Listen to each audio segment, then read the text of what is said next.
चलो क्लास को स्टार्ट करते हैं, ठीक है। सबसे पहले मैं थोड़ा सा कंज्यूमर प्रोटेक्शन एक्ट पढ़ाना है मुझे आपको, जो 2019 वाला आया है, डिफरेंस पढ़ाना है एक्चुअली। 1986 और 2019 का बताना है, ठीक है। अच्छा पहले मुझे बताओ कि आपको ये विजिबल हो रहा है, जो फिगर है ये आपको स्क्रीन पे पूरी क्लियर दिख रही है ना? Good morning Surabhi. ओके किसी स्टूडेंट ने हिंदी लैंग्वेज का पेपर दिया है तो बता दो, आकाश को पूछना है। हेलो महक। ओके चलो स्टार्ट करते हैं। प्रोविजंस कंज्यूमर प्रोटेक्शन एक्ट, ये जो है ये 1986 वाला है और ये कौन से वाला है? 2019 वाला है। आपको एग्जाम में जो क्वेश्चंस आएंगे वो 2019 वाले से आएंगे, तो इसको थोड़ा सा डिस्कस करते हैं। ओके ओके ठीक है। रेगुलेटर, सबसे पहले रेगुलेटर की बात करते हैं कि कंज्यूमर प्रोटेक्शन एक्ट जो 1986 में था उसका कोई रेगुलेट करने वाला नहीं था, उसको कोई रेगुलेट नहीं करता, ठीक है। तो इसमें रेगुलेटर नहीं था, जबकि इसमें एक रेगुलेटर अथॉरिटी बनाई गई थी, उसका नाम क्या है? CCPA। CCPA stands for central consumer protection authority. वो क्या करती है? जितने भी केसेस होते हैं उसको रेगुलेट करती है। कौन करता है? CCPA अथॉरिटी बनाई गई है जो इनको रेगुलेट करती है, ठीक है। Next is filing of complaint. 1986 के अकॉर्डिंग जो कंप्लेंट थी वो कहां पर? जहां पर सेलर है, जहां से आपने सामान परचेज किया है उसका एरिया, उस सेलर के अंदर कौन से वाला कंज्यूमर प्रोटेक्शन वाला कोर्ट है वो आता था, उस वाली जगह आपको जाके क्या करना पड़ता था? अपनी कंप्लेंट को फाइल करना पड़ता था। बट 2019 में क्या किया गया? 2019 वाले एक्ट के अंदर आप जहां रहते हो सेलर की बात नहीं मानी जाएगी। जहां पर हम रह रहे हैं, रेजिडेंस है, जो कंज्यूमर है जहां पर वो रह रहा है, वो वहां से अपनी कंप्लेंट को फाइल कर सकता है, या फिर वो कहीं से भी क्या कर सकता है? अपनी कंप्लेंट को फाइल कर सकता है। उसको सेलर के एरिया में जाकर कंप्लेंट फाइल करने की जरूरत नहीं है। नेक्स्ट इज मीडिएशन यानी कि मीडिएशन आप बोल सकते हो जैसे कि कोर्ट में जाने से पहले आपको क्या हो जाए? आप दोनों के बीच में सुलह हो जाए, कंज्यूमर और जो सेलर है उसके बीच में क्या हो जाए? सुलह हो जाए। उसके लिए मीडिएशन सेल भी बनाए गए। 1986 में उसका कोई प्रोविजन नहीं था, बट 2019 के अंदर प्रोविजन लाया गया। Courts can work towards settlement through mediation cells बनाए गए ताकि आप लोग कोर्ट में ना पहुंचो, उससे पहले क्या कर लो? आप लोगों की सुलह हो जाए, एक दूसरे को आप कॉम्पनसेट कर दो। ओके नेक्स्ट आया हमारा जुरिडिक्शन के अंदर क्या था? जुरिडिक्शन के अंदर डिस्ट्रिक्ट लेवल 20 लाख तक आप क्या कर सकते थे? डिस्ट्रिक्ट के अंदर कंप्लेंट को फाइल कर सकते थे। बट 2019 के अंदर क्या हुआ? डिस्ट्रिक्ट के अंदर आप 1 करोड़ तक जो अमाउंट है, अगर आपके प्रोडक्ट का अमाउंट जो है, गुड्स जो है वो 1 करोड़ तक के हैं, तो आप कहाँ कंप्लेंट फाइल कर सकते हो? डिस्ट्रिक्ट कोर्ट के अंदर ही कंप्लेंट फाइल कर सकते हो। नेक्स्ट इज प्रोडक्ट लाइबिलिटी से रिलेटेड 1986 के अंदर कोई प्रोविजन नहीं था। 2019 के अंदर ये प्रोविजन भी लाया गया। Consumer have the right to seek compensation for any harm. अगर कंज्यूमर को छोटे से छोटा हार्म भी हुआ है तो उसका कंपनसेशन उनको मिलना चाहिए। ये क्या है? 2019 के एक्ट के अंदर लाया गया है। नेक्स्ट थिंग ई कॉमर्स यानी कि जैसे आप Amazon, फ्लिपकार्ट से शॉपिंग करते हो तो पहले इस चीज का कोई प्रोविजन नहीं था, बट अब 2019 के अंदर ई कॉमर्स को भी ऐड किया गया है। ई कॉमर्स के साथ साथ आपका टेलीकॉम को भी ऐड किया गया है। यानी कि अगर आप टेलीकम्युनिकेशन के थ्रू भी कोई चीज मंगाते हो, जैसे होता है ना वो लाइक आप फोन कॉल करके भी कोई चीज परचेज करते हो, मंगा रहे हो, तो वो भी प्रोविजन किसके अंदर ऐड हुआ है? 2019 एक्ट के अंदर हुआ है, ठीक है। Next is video conferencing. पहले वीडियो कॉन्फ्रेंसिंग से रिलेटेड भी कुछ नहीं था, कोई प्रोविजन नहीं था 1986 में, बट अब क्या हुआ है? कंज्यूमर जो अपनी हियरिंग है वो वीडियो कॉन्फ्रेंसिंग के थ्रू भी क्या कर सकते हैं? ले सकते हैं, उसको उस हियरिंग को सुन सकते हैं। उनको कोर्ट में जाने की जरूरत नहीं है। Okay good morning. I hope आप लोगों को क्लियर है 1986 और 2019 के अंदर क्या क्या डिफरेंसेस है, वो क्लियर है आप सबको? राइट 2019 वाला जो एक्ट है वो सच में अच्छा है। हम लोगों के लिए क्या हुआ है? वो कंज्यूमर्स के बारे में सोचकर लिया गया है। एक बार जल्दी से रिवाइज करते हैं क्या क्या चीजें आती है 2019 के अंदर। सबसे पहले तो CCPA को फॉर्म किया गया, सेंट्रल कंज्यूमर प्रोटेक्शन अथॉरिटी को फॉर्म किया गया, जो क्या करती है? इसको रेगुलेट करती है। दूसरी चीज क्या है? कंप्लेन आप कहीं से भी फाइल कर सकते हो। जो कंज्यूमर है वो कहीं पर भी रह रहा हो वो अपनी कंप्लेन वहां से फाइल कर सकता है। उसको सेलर के पास जाने की, सेलर के एरिया के कंज्यूमर कोर्ट को ढूंढने की जरूरत नहीं है। तीसरी चीज क्या है? डिस्ट्रिक्ट लेवल की जो अथॉरिटीज है वो कंप्लेन कहां तक की ले सकते हैं? 1 करोड़, अप टू 1 करोड़ तक की कहां में आ सकती है? आपकी डिस्ट्रिक्ट में आ सकती है। अप टू 10 करोड़ कहां तक आ सकती है? स्टेट में आ सकती है, स्टेट कमीशन। और 10 करोड़ से ऊपर वाली कहां जाएगी? नेशनल कमीशन में जाएगी। Next thing is e commerce transaction. पहले ई कॉमर्स ट्रांजेक्शन या फिर टेलीफोन कम्युनिकेशन के थ्रू अगर आपने कोई प्रोडक्ट या सर्विस ली है तो वो क्या उसके नाम का कोई प्रोविजन नहीं था, बट 2019 के एक्ट में वो प्रोविजन भी आया है। और लास्ट क्या है, कंज्यूमर की जो हियरिंग है वो वीडियो कॉन्फ्रेंसिंग के थ्रू भी वो ले सकते हैं, जरूरी नहीं है कि आपको कोर्ट जाना ही जाना है। ओके गाइस, क्लियर है सबको? थम्स अप करके बताओ अगर आप लोगों को क्लियर आया, समझ में आया तो। जल्दी से बताओ बच्चा, आपको क्लियर है सब? मुझे थम्स अप करके बताओ अगर आपको क्लियर है तो, जल्दी से बताओ। हेलो अंतरा, खमा गनी। राइट, आपको सेलर के एरिया में जाने की जरूरत नहीं है। आपको क्या है, आप अपने जहां पर आप रहते हो वहां के कंज्यूमर कोर्ट में जाके आप कंप्लेन फाइल कर सकते हो। Okay ma'am, in book district में 20 लाख। हाँ डिग्गा बच्चा, जो आपकी बुक है ना वो उस पर 1986 के अकॉर्डिंग है, बट आपको अब वाला देना है, ठीक है? अब वाले के अकॉर्डिंग बताना है। Crystal clear? ओके बच्चा, okay okay okay, very good. 2019 के अकॉर्डिंग करके आना है एग्जाम में, ठीक है? वो बेसिकली आपके ऑप्शंस के ऊपर डिपेंड करेगा। वैसे आपके पास जो आएगा एक्ट जो आएगा वो 2019 वाला आएगा, क्योंकि 2019 अभी तो आपका पेपर 22 में हो रहा है, तो 3-4 साल तो हो चुके हैं इस एक्ट को। 2019 वाला ही आएगा। ओके ओके, क्लियर है ना? एक और पिक है, इसमें सेम ही है, सब कुछ सेम है, बस इसमें एक चीज़ ये ऐड हुई है कि डिस्ट्रिक्ट अप टू 1 करोड़ आपको 1 करोड़ तक का कौन देखेगा? आपका डिस्ट्रिक्ट कमीशन देखेगा। 1 करोड़ से 10 करोड़ तक का कौन देखेगा? स्टेट कमीशन देखेगा। और अबव 10 करोड़ जो है वो नेशनल कमीशन में जाएंगे। ओके, एक चीज़ और है, आपको क्या करना है, अगर आप डिस्ट्रिक्ट कोर्ट से सेटिस्फाई नहीं हो तो विद इन 45 डेज आप कहाँ जाओगे? स्टेट कमीशन में जाओगे। अगर स्टेट से आप सेटिस्फाई नहीं हो तो विद इन 30 डेज आप कहाँ जाओगे? नेशनल कमीशन में जाओगे। और अगर आप लोग नेशनल कमीशन से भी सेटिस्फाई नहीं हो तो आप फिर से 30 डेज में कहाँ जाओगे? सुप्रीम कोर्ट के पास जा सकते हो। ओके, ये एक चीज़ और ऐड कर लेना। Good morning everyone. Okay okay, ये क्वेश्चन बच्चा, ये क्वेश्चन नहीं है कार्तिक, आप लोग ना दोबारा से वीडियो को स्टार्टिंग से देखना। मैंने कंज्यूमर प्रोटेक्शन एक्ट 2019 और 1986 में आपको डिफरेंस बताया, ठीक है? ओके ओके, चलो क्लियर है ना? आप क्वेश्चन स्टार्ट करते हैं, ठीक है? क्वेश्चन नंबर 1 असर्शन रीजन का क्वेश्चन है, ध्यान से पढ़ना, ठीक है? असर्शन क्या है हमारा? Through management the personal objectives can be achieve. Management के थ्रू पर्सनल ऑब्जेक्टिव्स जो है एम्प्लॉयज के वो अचीव हो सकते हैं। रीजन क्या है हमारा? Management helps to provide good quality products, create employment opportunities and adapt new technologies.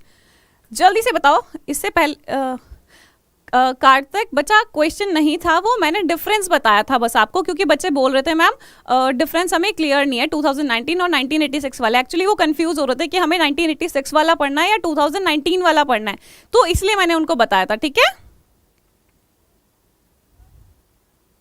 आपकी चैट थोड़ी, हाँ बच्चा मुझे थोड़ा लेट दिखाई देता है,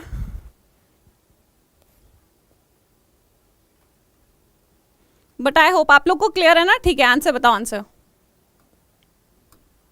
through management, very good, okay.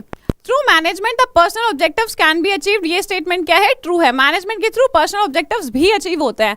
Management के थ्रू 2 ऑब्जेक्टिव्स अचीव होता है। पहला ऑब्जेक्टिव जो हमारी कंपनी का होता है वो अचीव होता है, दूसरा हमारे खुद के पर्सनल जो एम्प्लॉयज के पर्सनल ऑब्जेक्टिव्स है वो भी क्या होता है? कवर होता है। कौन कौन से पर्सनल ऑब्जेक्टिव्स आते हैं? लाइक सैलरी हो गया, डेवलपमेंट हो गया, तो ये सारे के सारे स्टेटस हो गया, ये सारे के सारे जो हमारे ऑब्जेक्टिव्स है ये भी क्या होता है? मैनेजमेंट के थ्रू अप्रूव होता है, मैनेजमेंट के थ्रू अचीव होते हैं। और management helps to provide good quality products. Management क्या करता है? वो good quality products, create employment opportunities और अडेप्ट न्यू टेक्नोलॉजीज, इन सारी चीजों में क्या करता है? हेल्प करता है। और जहां तक देखो गुड क्वालिटी प्रोडक्ट हो गया, एम्प्लॉयमेंट अपॉर्चुनिटीज हो गई, ये सब किसके लिए? ये हमारे लिए ही है। तो इट मीन्स ये क्या है? हमारा असर्शन भी ट्रू है और क्या है? हमारा रीजन भी ट्रू है। ओके, क्लियर है ना? राइट। और हमारा जो रीजन है वो असर्शन को क्लैरिफाई भी कर रहा है, क्योंकि गुड क्वालिटी प्रोडक्ट्स हो गए, एम्प्लॉयमेंट अपॉर्चुनिटीज हो गई, तो ये सब क्या है? ये पर्सनल ऑब्जेक्टिव्स है और ये पूरे हो रहे हैं मैनेजमेंट के थ्रू। तो इसका करेक्ट आंसर क्या है हमारा? Option number A. Both A and R is true and R is the correct explanation of A. Very good. तो अगर स्पेक्स उतार दूंगी मुझे दिखाई कैसे देगा? फिर पढ़ोगे कैसे आप लोग? चलो क्वेश्चन नंबर 2 का आंसर करेंगे। ABC limited issued prospectus for the subscription of its shares. Question पूरा शो हो रहा है ना? अच्छा, कैसा गया शुभम आपका एग्जाम? चलो बताओ। ABC Limited issued prospectus for the subscription of its shares for rupees 500 crores in 2008. The issue was oversubscribed by 20 times. The company issued shares to the all applicants on pro rata basis. Later, SEBI inspected that prospectus and found some misleading statements.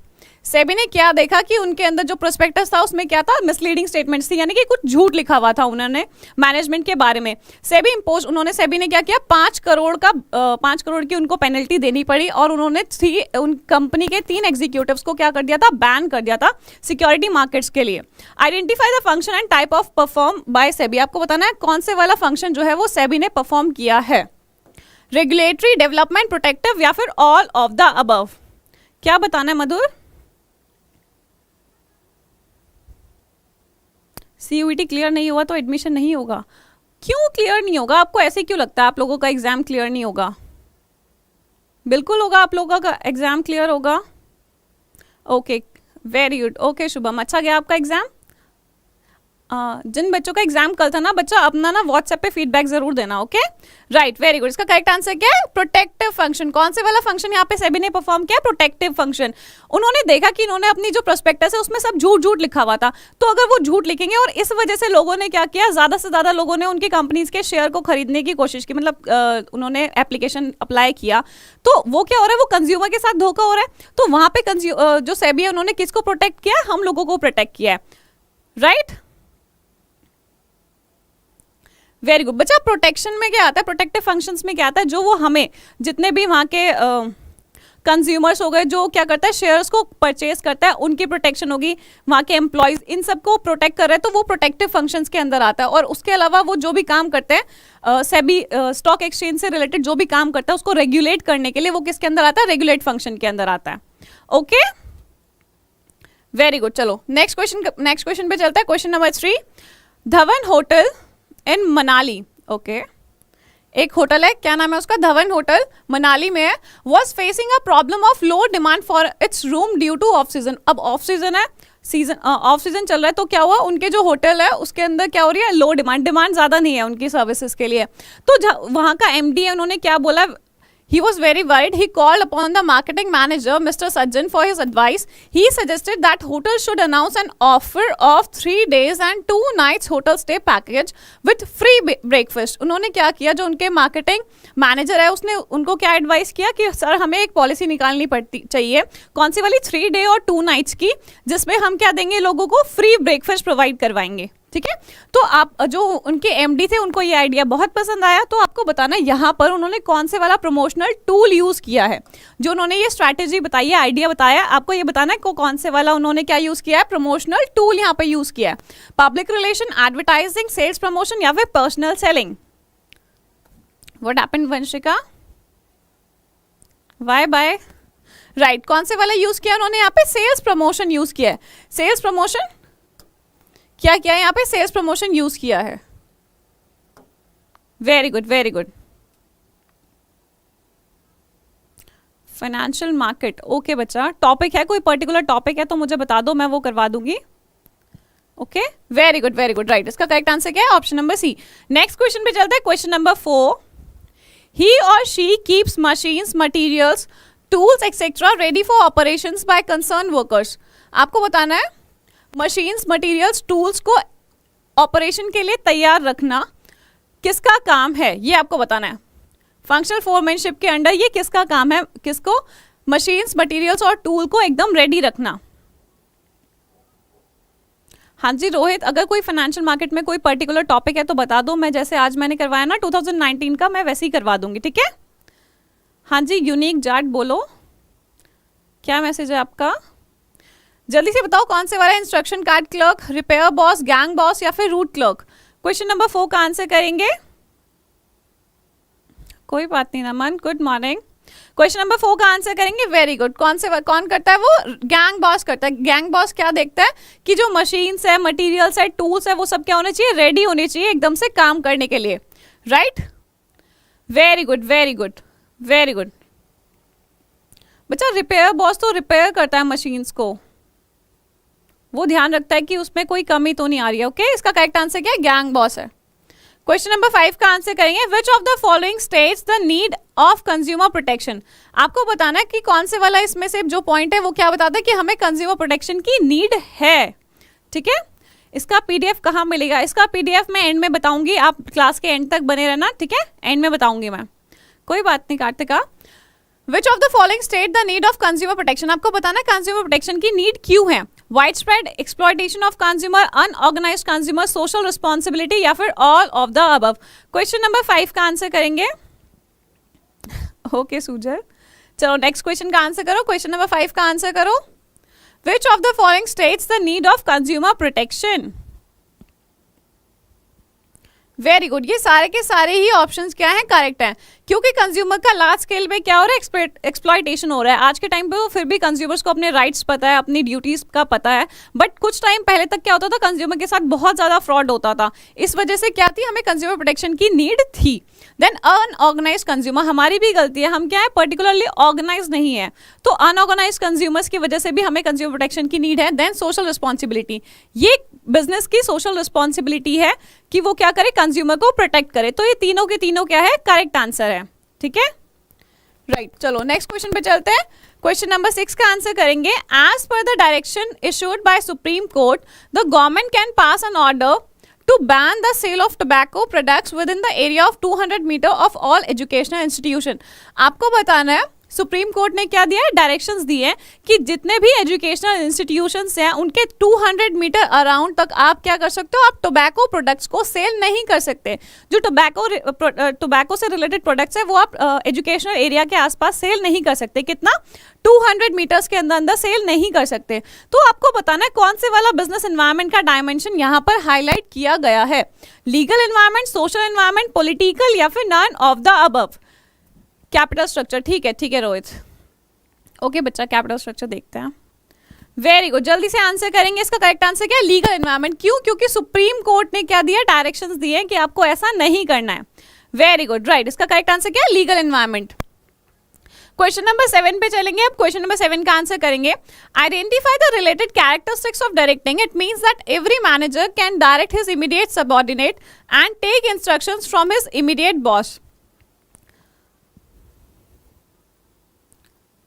चलो जल्दी से बताओ, identify related characteristics बताना है आपको directing के। It means that every manager can direct his immediate subordinate. जितने भी मैनेजर्स हैं वो क्या करते हैं, वो अपने इमीडिएट सबऑर्डिनेट को क्या करते हैं, डायरेक्ट करते हैं।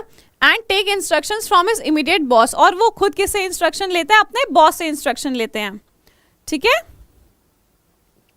अच्छा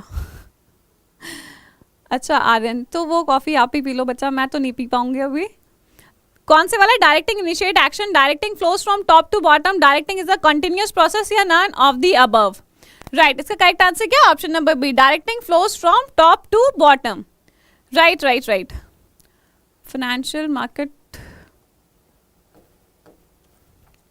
क्वेश्चन नंबर 8 का आंसर करेंगे, असर्शन रीजन है, business environment has the totality of external forces. Business environment is defined by various external forces that define the business and may affect its performance. Question number 8 पढ़ेंगे। BST का paper नहीं महक, hard नहीं आ रहा है। BST का जो है paper थोड़ा सा लेंदी जरूर आ रहा है। लेंदी में क्या हो रहा है कि वो आरसीज आपको दे रहे हैं, आरसीज के अकॉर्डिंग आपको क्वेश्चन करने हैं, बट आरसी नॉर्मल आ रहा है, आरसी ज्यादा हार्ड नहीं आ रहा है, आरसी नॉर्मल आ रहा है, बस थोड़ा सा लेंदी आ रहा है। ओके, अभी तक जो हुआ, बट अगस्त वालों को मैं बता दूं कि आपका पेपर जो होगा वो बहुत ज्यादा ईजी नहीं आएगा, वो मॉडरेट लेवल का आएगा, तो अपनी तैयारी अच्छे से करना। ठीक है, असर्शन क्या है, business environment has a totality of external forces, हमारा असर्शन क्या है, बिल्कुल ट्रू है। Then business environment is defined by various external factors that define the business and may affect its performance. ये स्टेटमेंट भी क्या है, हमारी ट्रू है। बिजनेस एनवायरनमेंट के अंदर क्या आता है, बहुत सारे एक्सटर्नल फैक्टर्स आते हैं जो बिजनेस को डिफाइन करते हैं और बिजनेस की परफॉर्मेंस को अफेक्ट भी करते हैं। तो दोनों स्टेटमेंट ट्रू है और हमारा जो रीजन है वो असर्शन को क्लैरिफाई भी कर रहा है। तो इसका करेक्ट आंसर क्या होगा हमारा, ऑप्शन नंबर ए। Very good. अच्छा, इको का बचा है, ओके अंतरा। चलो नेक्स्ट क्वेश्चन, क्वेश्चन नंबर 9 को सॉल्व करेंगे। असर्शन एंड रीजन वाला क्वेश्चन है फिर से। Every management begins with planning. Rest of the functions like staffing, organizing, controlling and directing are certainly based on planning. Question number 9 का answer करेंगे अब. जितना भी मैनेजमेंट है वो किससे स्टार्ट होता है? प्लानिंग से स्टार्ट होता है. ये हमारा फर्स्ट असर्शन है. Next we have rest of the functions like staffing, organising, controlling, directing. ये क्या आता है? ये प्लानिंग के ऊपर बेस होते हैं. मैम स्टॉक एक्सचेंज में सेटलमेंट साइकिल जो T2 डेज का है वो अब चेंज हो गया. ओके कृष्णा, मैं इसको देखती हूँ फिर मैं आपको बताती हूँ, ठीक है? अच्छा केरला से, okay thank you so much Aryan. चलो बच्चा इस क्वेश्चन का आंसर करेंगे. इसका करेक्ट आंसर क्या होगा? Very good very good. Every management begins with planning. ये बिल्कुल ट्रू स्टेटमेंट है. हमें पता है जो फर्स्ट स्टेप होता है किसी भी मैनेजमेंट फंक्शन का वो क्या होता है? प्लानिंग होता है. Next rest of the function, जो भी बाकी के फंक्शन है, स्टाफिंग, ऑर्गेनाइजिंग, कंट्रोलिंग, डायरेक्टिंग, ये क्या आता है? ये किसके ऊपर बेस होता है? ये प्लानिंग के ऊपर बेस होता है. क्योंकि प्लानिंग के अंदर हम क्या बनाते हैं? एक ब्लूप्रिंट बनाते हैं अपनी ऑर्गेनाइजेशन के विजन का. ठीक है, तो हमारी दोनों स्टेटमेंट ट्रू है और हमारा रीजन जो है वो असर्शन को क्लैरिफाई भी कर रहा है. तो इसका करेक्ट आंसर क्या होगा? ऑप्शन नंबर ए. बिजनेस एनवायरनमेंट तो इंटरनल और एक्सटर्नल दोनों को इंक्लूड करता है. हाँ जी, बिजनेस एनवायरनमेंट में दोनों आता है. उसमें business environment has the totality of, उसमें लिखा है बच्चा कि एक्सटर्नल फोर्सेस के टोटलिटी, जितना एक्सटर्नल फोर्सेस है वो सब आता है. तो हाँ वो ट्रू है. ऐसा नहीं लिखा उन्होंने कि इंटरनल नहीं होता है. ओके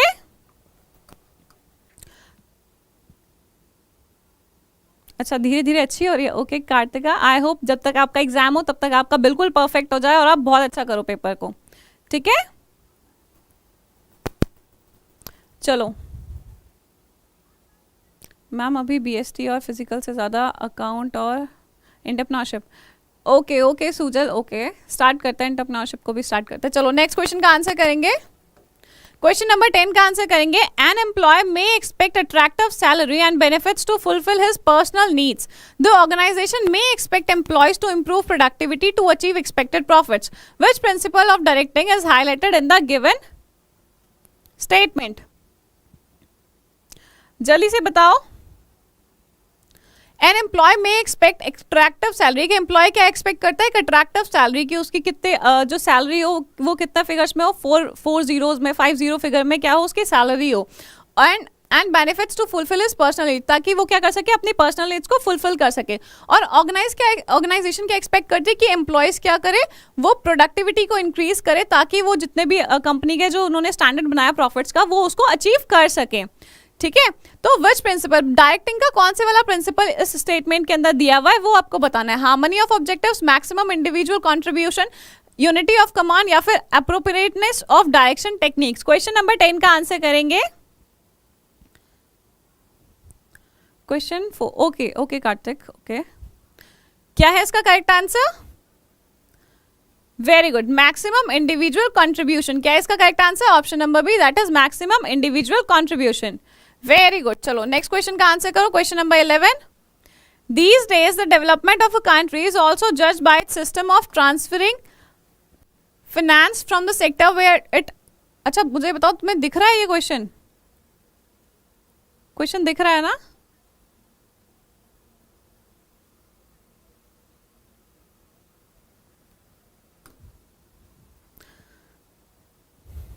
ओके आप लोग अपना एग्जाम क्लियर करो उसके बाद देखते हैं. ठीक है, चलो बताओ.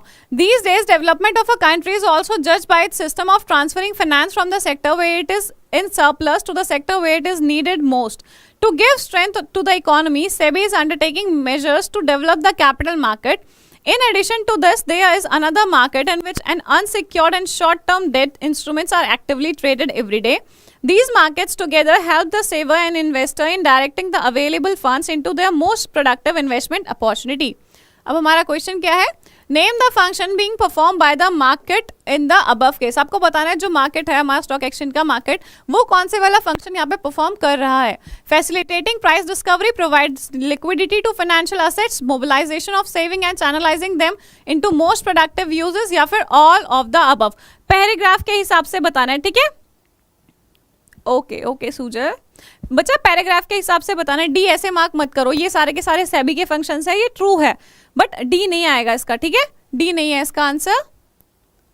No no not D. Paragraph के हिसाब से बताओ, पैराग्राफ के हिसाब से बताना है आपको. पैराग्राफ के अकॉर्डिंग इसका करेक्ट आंसर क्या है? Option number C. देखो यहाँ पे किस चीज की बात हो रही है?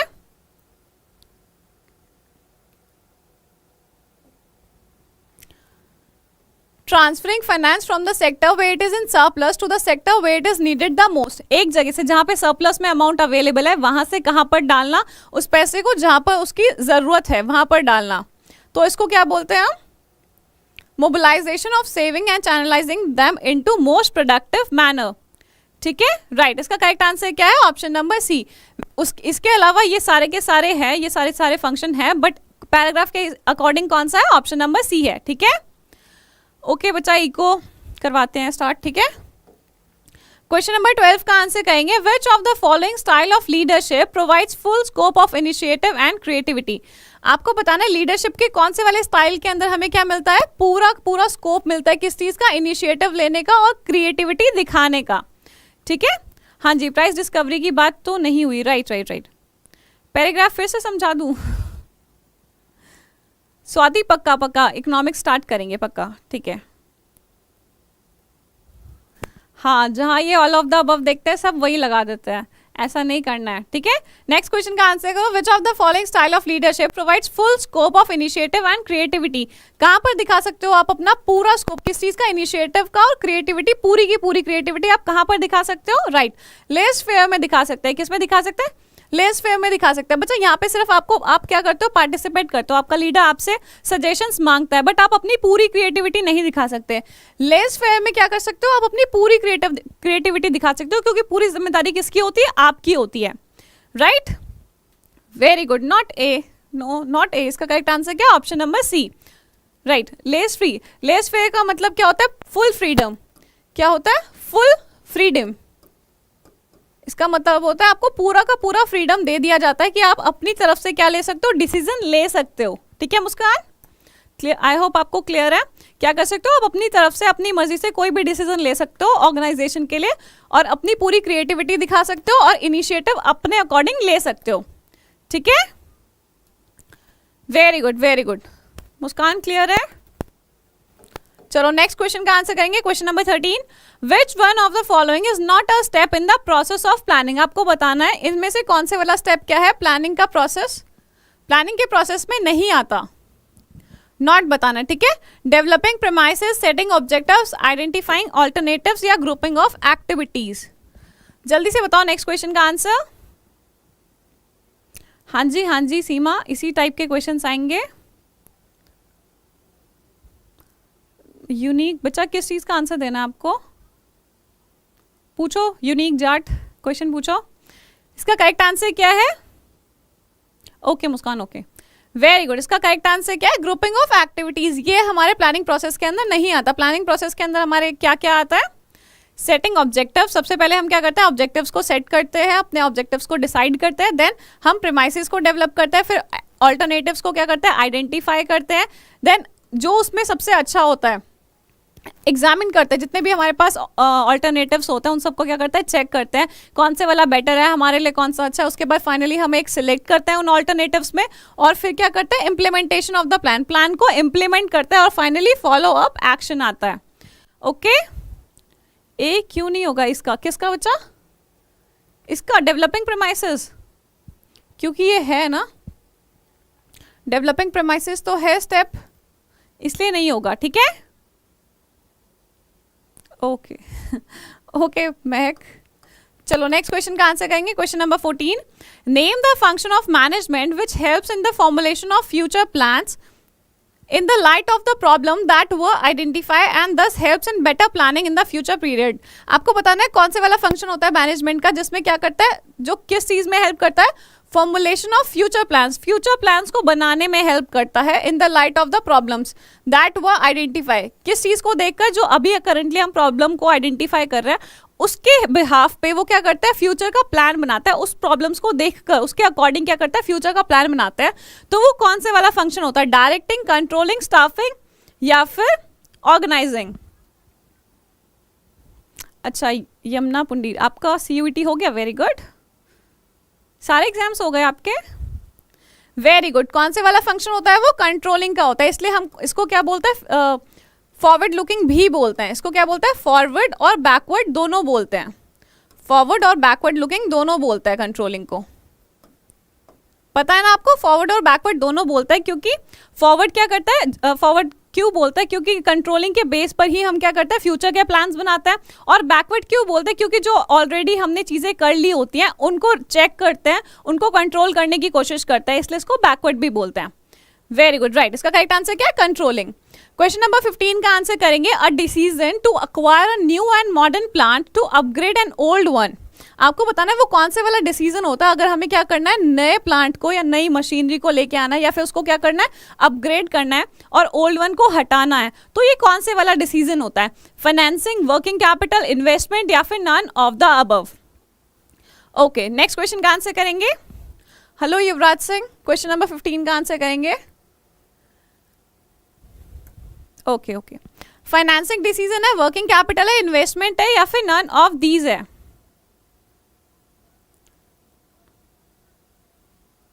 अच्छा, कंट्रोलिंग कल ही पढ़ा था, वेरी गुड। चलो जल्दी से बताओ इस क्वेश्चन का answer. A decision to acquire a new and modern plan to upgrade old one, उसको हम क्या बोलते हैं, फाइनेंसिंग, वर्किंग कैपिटल, इन्वेस्टमेंट या फिर, बच्चा वर्किंग कैपिटल बोला है, सिर्फ कैपिटल नहीं है, वर्किंग कैपिटल है, ध्यान से पढ़ो। ये इन्वेस्टमेंट डिसीजन है, क्या है ये, इन्वेस्टमेंट डिसीजन है। वर्किंग कैपिटल तो डे टू डे एक्टिविटीज के लिए चाहिए होता है, यहाँ पे हम क्या कर रहे हैं, मशीनरी और प्लांट लगा रहे हैं, तो वो कौन से डिसीजन में आएगा, इन्वेस्टमेंट डिसीजन में आएगा, राइट। करेक्ट क्या है इसका option, option number C, right right right, very good, right. चलो क्वेश्चन नंबर 16 का आंसर करेंगे। A small enterprise can not afford to install an expensive control system. आपको बताना है, अगर कोई जो इंडस्ट्री या छोटी सी एंटरप्राइज है, लाइक उस पर ज्यादा लोग काम नहीं करते, तो वहां पर to install expensive control system को इंस्टॉल करना, जैसे आप सीसीटीवी कैमराज लगा रहे हो या बहुत सारी ऐसी चीजें हो सकती है, आप कंट्रोल करने के लिए क्या कर रहे हो, एक्सपेंसिव चीजें इंस्टॉल कर रहे हो, तो वहां पर हम नहीं कर सकते, क्योंकि वो क्या है, एक स्मॉल एंटरप्राइज है, वहां पे हम ज्यादा नहीं कर सकते। क्यों नहीं कर सकते ये बताना आपको। कंट्रोलिंग की कौन से वाली लिमिटेशन इस वाले पैराग्राफ में बताई जा रही है। Very good very good. Difficulty in setting quantitative standards, little control on external factors, resistance from employees या फिर costly affairs। ओके ओके, जल्दी से बताओ इस क्वेश्चन का आंसर। राइट, क्या है इसका जो लिमिटेशन किस चीज कौन से वाली है, कॉस्टली अफेयर्स। क्योंकि जब अगर हम कंट्रोल करते हैं किसी भी ऑर्गेनाइजेशन में, हम कंट्रोल कर रहे हैं, तो मेनली ऑर्गेनाइजेशंस क्या करते हैं, अपने यहाँ सीसीटीवी कैमरास लगाती हैं, और उन कैमरास को लगाना फिर स्क्रीन में फिट करना, मतलब इसमें पैसा बहुत ज्यादा खर्च होता है, तो ये क्या होता है, टाइप ऑफ कॉस्टली अफेयर है, ठीक है। तो ये क्या है, उसकी लिमिटेशन है, बहुत महंगा, राइट राइट, कॉस्टली अफेयर होता है। चलो क्वेश्चन नंबर 17 का आंसर करेंगे। Tata international limited earned a net profit of 50 crore. Tata international limited ने कितना प्रॉफिट अर्न किया, 50 करोड़ रुपीस का प्रॉफिट अर्न किया है। Ankit, the finance manager of Tata international limited wants to decide how to appreciate these profit. अब जो वहाँ का फाइनेंस मैनेजर है वो ये डिसाइड करना चाहता है कि जो प्रॉफिट मेरे पास आया इसका मैं क्या करूँ। Which one of the following factors help him to take dividend decision? आपको बताना है वो डिविडेंड डिसीजन कौन से वाले फैक्टर्स को ध्यान रखते हुए लेगा। Hello good morning Divyanshi. Divyanshi आज लेट हो गए, आपका फ्लावर कहाँ गया आज। ओके कोई बात नहीं कोई बात नहीं। ओके स्नेहा एग्जाम हो गया, कैसा गया बच्चा एग्जाम, कैसा गया आपका एग्जाम। हेलो कमलेश, चलो बताओ कौन से वाले फैक्टर्स को वो ध्यान रखेगा अगर उसको क्या लेना है, डिविडेंड डिसीजन लेना है। Earnings, cash flow position, growth prospectus या फिर all of these. Very good very good. क्या करेगा वो सारे ऑप्शंस को देखेगा, अर्निंग्स देखेगा उनकी कितनी है, कैश फ्लो पोजीशंस देखेगा, इनफ्लो आउटफ्लो कैश का कितना है, ग्रोथ प्रोस्पेक्टस देखेगा कि उनको अगर आगे ग्रो करना है तो वो ज़्यादा डिविडेंड नहीं देगा, वो रिटेन करके रखेगा, अगर ग्रो नहीं करना है तो वो क्या करेगा, वो ज़्यादा डिविडेंड देगा। तो सारे प्रोस्पेक्टस को ध्यान में रखना है, ठीक है। तो इसका करेक्ट आंसर क्या होगा हमारा, option number D, that is all of the above. Wifi disconnect हो गया था, कोई बात नहीं, दोबारा से आ गए ना आप, कोई बात नहीं, it's okay. Right, all of these. Okay Lucky Jat, good morning. चलो नेक्स्ट क्वेश्चन पे चलो, क्वेश्चन नंबर 18 का आंसर करेंगे। Identify the important principle of control which propagates that only significant deviations which goes beyond the permissible should be brought to the notice of management as an attempt to control everything results in controlling nothing. Next question का answer करेंगे. आपको बताना है principal कौन से वाला important principle है किसका, कंट्रोलिंग का, जो क्या बताता है कि that only significant deviations which goes beyond the permissible limit, कि सिर्फ हमें वही इंपॉर्टेंट डेविएशन का मतलब डिफरेंस, स्टैंडर्ड और आपके जो एक्चुअल काम है उसमें अगर डिफरेंस आ रहा है तो अगर वो डिफरेंस क्या आ रहा है वो किसी परमिशेबल लिमिटेड, लाइक आपने अगर कोई लिमिट लगा रखी है कि अगर इससे ज्यादा ये काम हो रहा है तो ही क्या करना चाहिए, मैनेजमेंट को बताना चाहिए उसके बारे में as an attempt to control. क्योंकि अगर हम ये चाहेंगे कि हम सारी चीजें को कंट्रोल कर ले तो हम एंड में कुछ भी कंट्रोल नहीं कर पाते. तो आपको बताना ये किस चीज से रिलेट करता है, management by control, management by exception, critical point control या फिर ऑल ऑफ द अबव. इसका करेक्ट आंसर क्या है? राइट, इसका करेक्ट आंसर क्या है, मैनेजमेंट बाय एक्सेप्शन. जहां पर ये बोला जाएगा ना कि परमिशेबल, देखो ये विच goes beyond the permissible limit, जब परमिशेबल लिमिट के आगे अगर कोई चीज जा रही है तो सिर्फ वो ही चीज आपको मैनेजमेंट को बतानी है, तो वहां पे क्या आएगा, मैनेजमेंट बाय एक्सेप्शन. और जहां पे आपको ये बताया जा रहा है कि कौन कौन से इंपॉर्टेंट पॉइंट्स है जो आपकी कंपनी को ध्यान में रखने चाहिए कि इनको नहीं छोड़ना, वो क्या होता है, वो होता है क्रिटिकल पॉइंट कंट्रोल. ठीक है,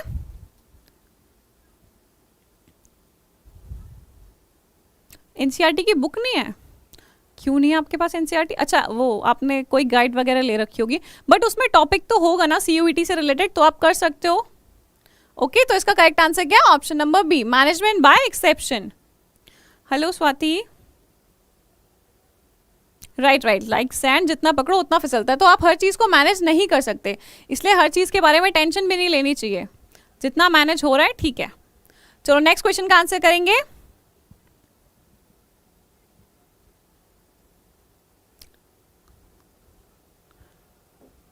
What is the difference between not the principal? बच्चा मुझे आपका क्वेश्चन समझ नहीं आया, डिग्गा. चलो नेक्स्ट क्वेश्चन का आंसर करो. Onida limited is proposing to issue new shares through online system. Onida limited क्या करना चाहते हैं, ऑनलाइन सिस्टम के थ्रू अपने शेयर्स को इशू करना चाहते हैं of stock exchange and has entered into agreement with stock exchange. और उन्होंने स्टॉक एक्सचेंज से क्या कर लिया, अग्रीमेंट भी कर लिया है. तो आपको बताना है किस टाइप का स्टॉक एक्सचेंज इंस्ट्रूमेंट वो होगा, राइट इशू, ईएसओपी, ईआईपीओ या फिर नन ऑफ दीज. कौन से वाला होगा, राइट, कौन से वाला होगा, EIPO, electronic initial public offer. Very good, सबका आंसर करेक्ट है. क्या होगा वो, electronic initial public offer. First time issue कर रहे हैं ना, इसलिए उसको क्या बोलेंगे, आईपीओ. और क्योंकि वो इलेक्ट्रॉनिक फॉर्म में कर रहे हैं, कैसे कर रहे हैं, ऑनलाइन सिस्टम के थ्रू कर रहे हैं, तो उसको क्या बोलेंगे, ईआईपीओ. राइट. चलो नेक्स्ट क्वेश्चन नंबर 20 का आंसर करेंगे. Publicity and sales promotion comes under which element of marketing mix. आपको बताना है पब्लिसिटी और सेल्स प्रमोशन जो है वो मार्केटिंग मिक्स के कौन से वाले एलिमेंट के अंदर आते हैं, प्रोडक्ट, प्राइस, प्रमोशन या प्लेस. ये तो जल्दी से बताओगे. क्वेश्चन नंबर 22 का आंसर बताओ. क्रिटिकल बच्चा, एक्सेप्शन में हम क्या करते हैं, कुछ चीज़ों को छोड़ देते हैं कि अगर ये चीज़ें मतलब एक लिमिट के बाद जाएंगी तो ही हम इस पे ध्यान देंगे, अदरवाइज नहीं देंगे. ये क्या होता है, मैनेजमेंट बाय एक्सेप्शन. और क्रिटिकल पॉइंट कंट्रोल में क्या बताते हैं, वो कुछ ऐसे पॉइंट्स बताते हैं कि इन चीज़ों को हमें क्या करना है, निगलेक्ट नहीं करना है. अगर इन चीज़ों में प्रॉब्लम आ रही है तो इन चीज़ों को देखना ही है, नहीं तो हमारे मैनेजमेंट के ऊपर बहुत फर्क पड़ेगा. तो क्रिटिकल पॉइंट कंट्रोल में हम उन चीज़ों के बारे में बात करते हैं जो ज़रूरी है, और मैनेजमेंट बाय एक्सेप्शन में हम लिमिट्स की बात करते हैं कि अगर इस लिमिट्स के बाद कुछ हुआ तो हम मैनेजमेंट को उसके बारे में बताएंगे. ठीक है, कुछ प्रॉब्लम तो नहीं मैम, अब तो क्लास, मेरा पेपर हो गया तो मैं क्लास में नहीं आऊँगी. नहीं अंतरा, मैं नहीं भूलूंगी आपको, आप कभी भी आना, कभी कभी आ जाना. ठीक है, तो इसका करेक्ट आंसर क्या है, प्रमोशन. क्या है इसका करेक्ट आंसर, प्रमोशन. राइट. चलो क्वेश्चन नंबर 21 का आंसर करेंगे. The consumer protection act 1986 seeks to protect and promote the interest of. आपको बताना है कंज्यूमर प्रोटेक्शन एक्ट जो 1986 वाला है वो किसको प्रमोट करता है, protect and promote the interest of consumers, marketers, both या फिर none of the above. Question number 21 का आंसर करेंगे. नहीं कम क्वेश्चन नहीं है, बहुत सारे क्वेश्चन है. अच्छा हाँ, चलो आंसर करो जल्दी.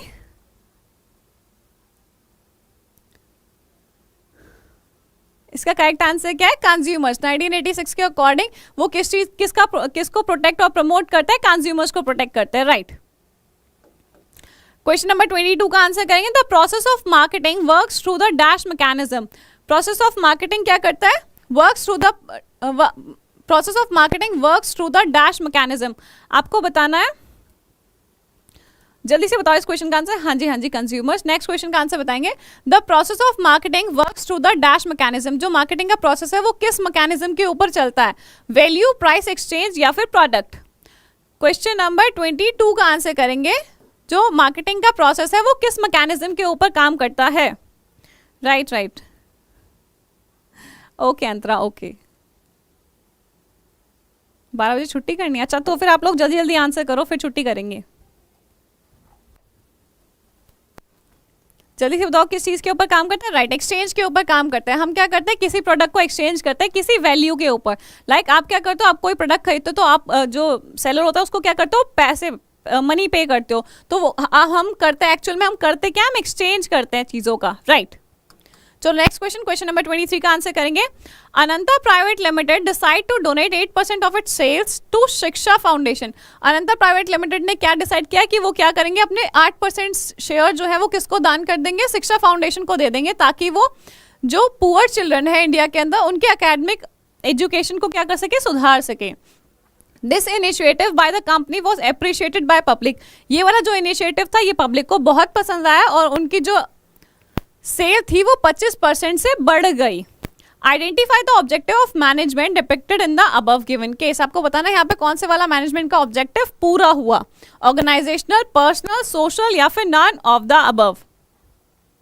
राइट, कौन से वाला ऑब्जेक्टिव पूरा हुआ है, सोशल ऑब्जेक्टिव पूरा हुआ। इन्होंने क्या किया, अपनी सोशल रिस्पॉन्सिबिलिटी निभाई है।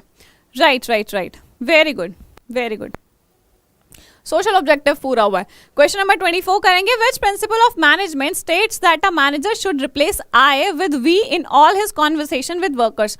आपको बताना है कौन से वाला प्रिंसिपल बोलता है मैनेजमेंट का कि जब जो मैनेजर होता है जब भी वो बात कर रहे होता है तो उनको आई नहीं बोलना चाहिए, उन्हें क्या बोलना चाहिए, वी बोलना चाहिए। उन्हें क्या बोलना चाहिए कि मेरी कंपनी नहीं बोलना चाहिए, उन्हें बोलना चाहिए हमारी कंपनी है, हमें अपनी कंपनी के लिए ये करना है। आई को किससे रिप्लेस कर देना चाहिए, वी से रिप्लेस कर देना चाहिए। तो कौन से वाला प्रिंसिपल बताता है मैनेजमेंट का, ये Esprit D corps, discipline, harmony not Discord या फिर unity of command. Very good, क्या बोलता है वो, एस्प्रिट डी कॉर्प्स के अंदर ये वाला क्या प्रिंसिपल जो ये बोलता है मैनेजमेंट को आई से, आई को रिप्लेस करके क्या यूज करना चाहिए, वी यूज करना चाहिए।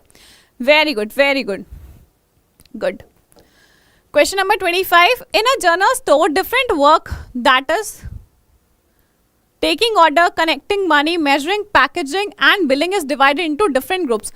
आपको बताना है एक जनरल स्टोर में जितना भी काम है उनको क्या किया गया, अलग अलग ग्रुप्स में क्या कर दिया गया, डिवाइड कर दिया गया है। Identify the principal of management. तो जल्दी से कौन से वाला प्रिंसिपल मैनेजमेंट का कौन से वाला प्रिंसिपल यहाँ पे यूज हो रहा है ये आपको बताना है, ठीक है। भूख लग गई, अच्छा। Order, equity, unity of command या फिर डिवीजन ऑफ वर्क। इको की बच्चा जब भी इको की क्लास होगी ना आपको बता देंगे, जल्दी स्टार्ट करेंगे, ओके। राइट, इसका करेक्ट आंसर क्या है, डिवीजन ऑफ वर्क। यहाँ पे क्या किया गया है, वर्क को डिवाइड किया गया है। मनी कलेक्ट करने के लिए अलग है, मेजरिंग के लिए अलग है, पैकेजिंग के लिए अलग है, ऑर्डर लेने के लिए अलग है। तो क्या किया है उन्होंने, वर्क को डिवाइड किया है। Right, very good, right. Question number 26 करेंगे अब। ऐसे ही पैराग्राफ आएंगे, ऐसी आरसीज आएगी आपके पास एग्जाम में, तो अच्छे से करना, ठीक है। चलो बताओ, Somnath Limited is engaged in a business of export of garments. In the past, the performance of the company had been up to expectations. In line with the latest technology, the company decided to upgrade its machinery. For this, finance manager Dalmia estimated the amount of funds required and the timings. This will help the company in linking the investment and the financing decision on the continuous basis. Dalmia therefore began with the preparation of a sales forecast for the next 4 years. He also collected the relevant data about the profit estimated in the coming years. By doing this, he wanted to be sure about the availability of funds from the internal sources of the business.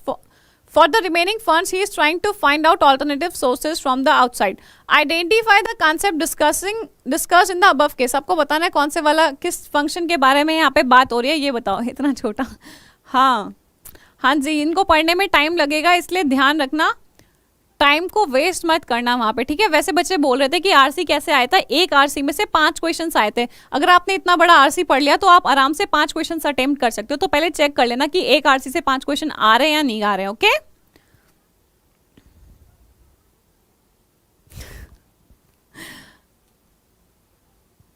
हाँ जी, RC को last में attempt करना, ठीक है। Time बचा लेना लेकिन RC के लिए, क्योंकि आरसी के जो क्वेश्चन होंगे वो ईजी होंगे, ओके। आरसी के क्वेश्चन जो होंगे वो ईजी होंगे। हाँ जी, 1 मिनट पढ़ने में लग जाएगा, बट ध्यान रखना अगर 1 मिनट आप आरसी पढ़ रहे हो और आपसे 5 क्वेश्चन सॉल्व हो रहे हैं तो 5 क्वेश्चन के 25 नंबर बनते हैं, 25 नंबर आपको मिलेंगे भी, ठीक है। आरसी आएगा, इजी आएगा, ठीक है। क्वेश्चन का आंसर बताओ कौन से वाला हो रहा है, financial management, controlling, financial planning या फाइनेंशियल मार्केट।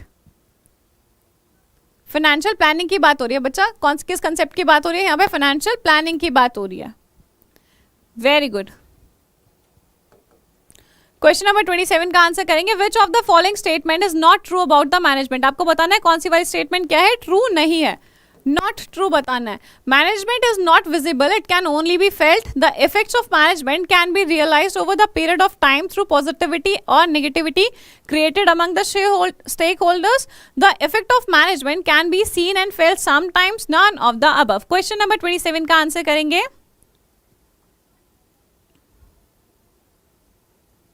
जल्दी से बताओ कितनी आरसी आएगी। अभी तक मुझे स्टूडेंट ने बताया कि उनका एग्जाम हुआ था तो उनके पास 2 आरसी आई थी और उसमें से 10 क्वेश्चन आए थे, तो 2 आरसीज में से 10 क्वेश्चन आए थे, इट मीन्स 50 मार्क्स, 50 मार्क्स का आरसी आया था, ठीक है।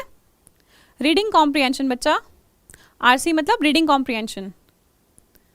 वेरी गुड, इसका करेक्ट आंसर क्या है, option number C, the effect of management can be see and felt sometime. यहाँ पे लिखा है समटाइम, जबकि यहाँ पे समटाइम नहीं आएगा। आप इफेक्ट मैनेजमेंट का इफेक्ट क्या देख सकते हो, परमानेंट देख सकते हो। Management is not visible and it can only be felt, ये भी ट्रू है, आप मैनेजमेंट को देख नहीं सकते, आप सिर्फ उसको फील कर सकते हो।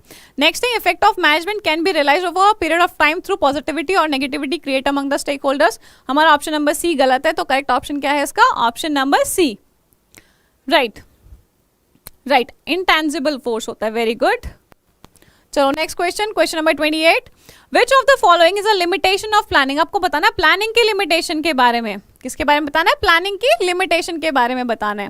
Planning reduces creativity, planning does not work in dynamic environment, planning does not guarantee success, all of the above. Negative marking 1 की है बच्चा, 1 मार्क कटेगा अगर आपने गलत किया होगा। अच्छा, ABCD। नेक्स्ट क्वेश्चन का आंसर करेंगे,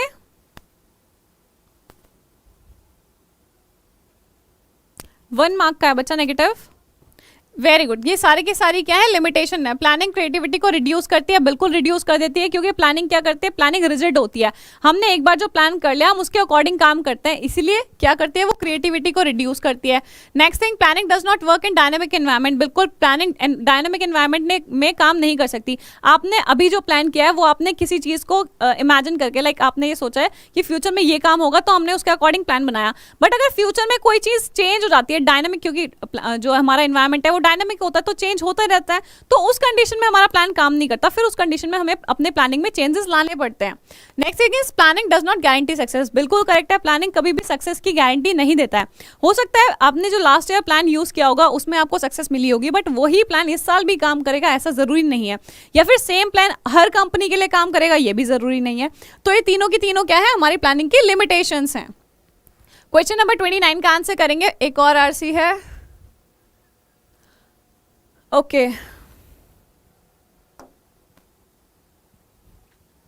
मैम मिलने नहीं आई, अच्छा। Rijul Bhattacharya after living his job wanted to start a private limited company. His son was keen that company may start manufacturing mobile phones with some unique features. Rizul Bhattacharya felt that mobile phones are prone to quick obsolescence and a heavy fixed capital investment would be required regularly in this business. Therefore, he convinced his son to start a furniture business. Rizul Bhattacharya क्या हो गए, आप उन्होंने अपने job छोड़ दिया और उन्होंने क्या सोचा कि अब मैं अपना प्राइवेट लिमिटेड कंपनी खोलूंगा अपने बेटे के साथ. तो उनके बेटे ने उनको क्या आइडिया दिया कि पापा हम मोबाइल फ़ोन का बिजनेस स्टार्ट कर सकते हैं यूनिक फीचर्स के साथ. बट रिजुल भट्टाचार्य उसके फादर ने क्या बोला कि मोबाइल फ़ोन किस टाइप के होते हैं, ऑब्सोलेंस, लाइक वो उनकी, क्योंकि टेक्नोलॉजी क्या होती रहती है, अपडेट होती रहती है, तो पुराना फोन जल्दी ऑब्सलीट हो जाता है। तो और उसके अंदर फिक्स्ड कैपिटल की ज्यादा जरूरत है, क्यों? क्योंकि जैसे जैसे टेक्नोलॉजी अपग्रेड होती रहती है तो फिक्स्ड कैपिटल में ज्यादा पैसा लगता है। अब उन्होंने अपने बेटे को क्या कन्विंस किया कि बेटा हम फर्नीचर का बिजनेस स्टार्ट करते हैं।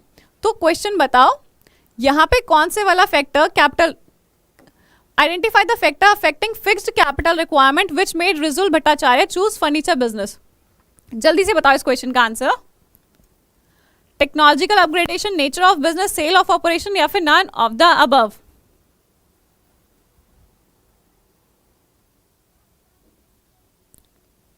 जल्दी से बताओ। वेरी गुड, इसका करेक्ट आंसर क्या है? Technological upgradation. किस चीज की वजह से उसके फादर ने उनको ये बोला कि बेटा हम फोन का नहीं, किसका बिजनेस स्टार्ट करेंगे? फर्नीचर का बिजनेस स्टार्ट करेंगे। Okay, very good right, technological upgradation की वजह से। Very good. नेक्स्ट क्वेश्चन करते हैं, question number 30। Sanjay runs a Chinese food chain. He conducted a meeting with his employees and he informed all the chef that there is a penalty of ₹100 per day for not wearing caps, gloves and aprons. Identify the type of plan declared by Sanjay. Sanjay एक Chinese food chain चलाता है और उन्होंने क्या किया, एक meeting रखी और उन्होंने बताया कि अगर कोई पर्सन एप्रन्स, ग्लोव्स और कैप्स को नहीं पहनेगा तो ₹100 पर डे क्या पड़ेगा, उसको फाइन पड़ेगा। तो आपको बताना है कौन से वाली स्ट्रैटेजी, सॉरी कौन से वाला प्लान यहाँ पे यूज किया है, स्ट्रैटेजी, ऑब्जेक्टिव, मेथड या फिर रूल। क्या स्टार्ट किया है? क्या पूछ रहे हो यूनिक जाट आप बच्चा, दोबारा से पूछो। करेक्ट, क्या बनाया उसने? रूल बनाया। उसने कंपनी का रूल बनाया कि अगर कोई ये सारी चीजें फॉलो नहीं करता है तो उसको ₹100 क्या देना पड़ेगा, पेनल्टी देना पड़ेगा। Very good. चलो नेक्स्ट क्वेश्चन, क्वेश्चन नंबर 31 है, मैच करना है, जल्दी से मैच करके बताओ मुझे। ब्रांडिंग, पैकेजिंग और लेबलिंग, तीन चीजों के बारे में बताना है, ब्रांडिंग, पैकेजिंग और labelling. Act of designing and producing the container, process of giving name, sign or symbol, designing the label to be put on the package. Okay. चलो नेक्स्ट क्वेश्चन का आंसर करो। ओके नेक्स्ट क्वेश्चन का answer करेंगे बच्चा, question number 31 का answer करेंगे। अब ये ऑप्शन इधर हैं, ठीक है, ऑप्शंस देख लो।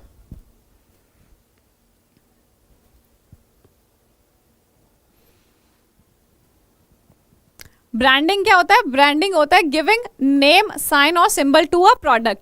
देन पैकेजिंग, पैकेजिंग क्या होता है? Act of designing and producing the container. और लेबलिंग क्या होता है? Designing the label to be put on the package. तो हमारे करेक्ट ऑप्शंस क्या है?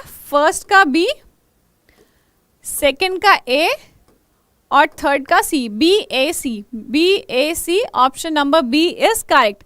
राइट। क्वेश्चन नहीं दिख रहा,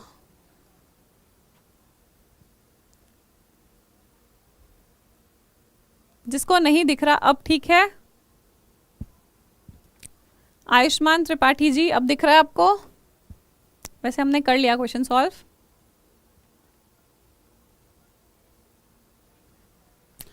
ब्रांडिंग का क्या होगा? Process of giving name, sign और सिंबल। पैकेजिंग का क्या होगा? Act of producing the container. Labelling का क्या होगा? Designing the label to be put on the package. BAC क्या होगा इसका correct answer? BAC। Okay, next question का आंसर करेंगे। Jwalaji enterprise entered into the market with colored televisions and have now introduced products like audio system, air conditioners, washing machine, etc. The company is not only offering the products but also handling complaints and offering after sale services. Identify the element of marketing mix discussed here. जल्दी से बताओ। अच्छा, पहले भी दिख रहा था, ठीक है। क्या नहीं बताया अंतरा? ज्वालाजी एंटरप्राइज क्या कर रही है? वो मार्केट में आई है कलर टेलीविजन्स के साथ एंड हैव नाउ, अब उन्होंने क्या क्या बनाना शुरू कर दिया? Audio system, air conditioner, washing machine, ये सब बनाना शुरू कर दिया है। तो आपको क्या बताना है? Identify the element of marketing mix. यहाँ पे कौन से वाले मार्केटिंग मिक्स के एलिमेंट के बारे में बात हो रही है? प्रोडक्ट, प्राइस, प्लेस या फिर प्रमोशन? जल्दी से बताओ, जल्दी से बताओ। नहीं, CUET एग्जाम के कोई, हाँ जी, मतलब प्रिपरेशन करवा रहे हैं बच्चा।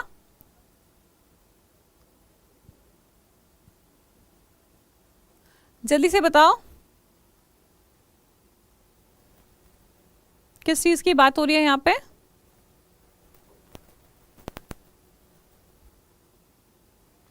मैच फॉलोइंग आप मेरा फेवरेट, हाँ जी हाँ जी, मैच वाले क्वेश्चंस बहुत अच्छे होते हैं, राइट, मैच वाले क्वेश्चंस काफ़ी अच्छे होते हैं। इसका करेक्ट आंसर क्या है? Option number C. यहाँ पे प्रोडक्ट्स की बात हो रही है, उन्होंने टेलीविजन से स्टार्ट किया था, then audio system, air conditioner, washing machine, ये सब स्टार्ट कर दिया था। Very good. करेक्ट आंसर क्या है? ऑप्शन नंबर ए।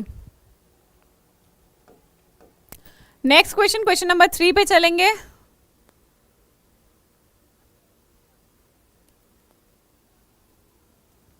बहुत बड़ा आरसी है। अच्छा, इस टाइप के क्वेश्चंस आएंगे आपके पास, ठीक है, जैसे ये आरसी है ना, इससे रिलेटेड 4 से 5 क्वेश्चंस होंगे आपके पास, तो एग्जाम में इसी टाइप का आरसी आएगा आपके पास।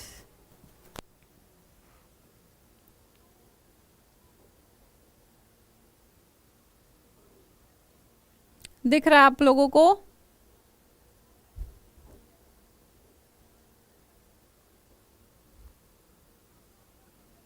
सेम क्वेश्चन एक स्टूडेंट बता रहे थे, उन्होंने फीडबैक दिया था कि मैम आपने जो आरसी करवाया था वो एज इट इज़ आ गया था एग्जाम में, तो ऐसा भी हुआ है कि एज इट इज़ आ गया था। हाँ, अब देखो ऐसे आरसीज आए हैं एग्जाम में, इन आरसीज के ऊपर 5 क्वेश्चंस पूछे गए हैं, एक आरसी से 5 क्वेश्चन है, ठीक है। ओके, स्टार्ट करते हैं। Ramdas, age 49, is working in an aviation company. He is the senior most employee in his division. He is even senior to his division manager, Kanaputti. Ramdas is considered one of the most committed, capable and hardworking employee. As a result of his abilities and seniority, he generally received the work assignment of his choice, although there was no formal designation of various special projects assigned to Ramdas.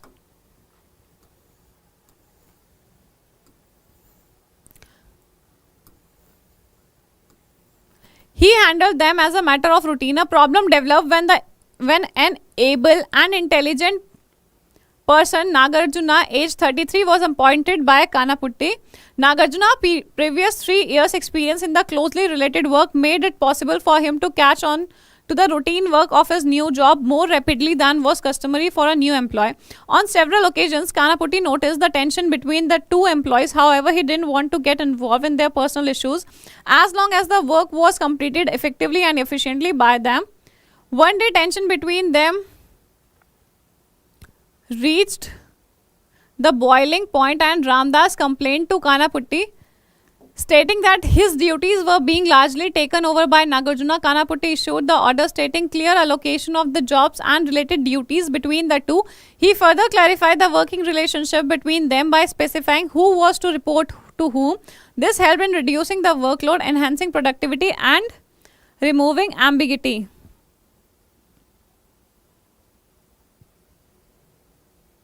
चलो इस question का answer बताओ। नहीं, 2 type के होते हैं, एक में स्मॉल पैराग्राफ है जिससे एक क्वेश्चन आता है, और एक आरसी किस टाइप का होता है जिससे 5 से 5 क्वेश्चन आ रहे हैं, ठीक है। चलो क्वेश्चन क्या है? Identify the function of management in the above case. कौन से वाला फंक्शन यहाँ पे मैनेजमेंट का आपको दिखाई दिया है? प्लानिंग, ऑर्गेनाइजिंग, डायरेक्टिंग या फिर कंट्रोलिंग? जल्दी से इस क्वेश्चन का आंसर बताओ मुझे, बताओ। क्वेश्चन नंबर 33 का आंसर बताओ। क्वेश्चन नंबर 33 का आंसर बताएंगे।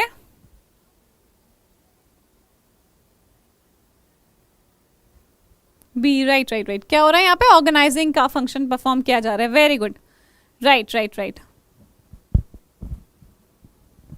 चलो नेक्स्ट क्वेश्चन बताएंगे। पैराग्राफ हमने पढ़ लिया, हम डायरेक्ट क्वेश्चन पे जाएंगे। Dash give shapes to the organisation structure. आपको बताना है कौन सी चीज क्या देती है? ऑर्गेनाइजेशन को स्ट्रक्चर प्रोवाइड करवाती है। Extent of delegation, span of management, number of employees या फिर planning? Question number 34 I think, 34 का आंसर करेंगे। नेक्स्ट क्वेश्चन पे आओ। Dash give shapes to the organisation structure, extent of delegation, span of management, number of employees या फिर planning? अच्छा, तुक्का मारा। Okay, Ankit is back. जल्दी से बताओ इस क्वेश्चन का answer. Extent of delegation, span of management, number of employees या फिर प्लानिंग? जल्दी से बताओ इस क्वेश्चन का answer. B, very good. Span of management क्या करता है? शेप प्रोवाइड करता है किसको? ऑर्गेनाइजेशन के स्ट्रक्चर को। सारे सब्जेक्ट पढ़ा दिया करो। अच्छा चलो नेक्स्ट क्वेश्चन का आंसर करो। अगेन आरसी हमने पढ़ लिया है, हम तो क्वेश्चन पे जाएंगे। Identify the step of the above process which has not been carried out properly and contributed to this problem. आपको बता रहे इस क्वेश्चन के अंदर जो प्रॉब्लम क्रिएट हुई थी वो किस रीजन की वजह से हुई थी ये बताना है।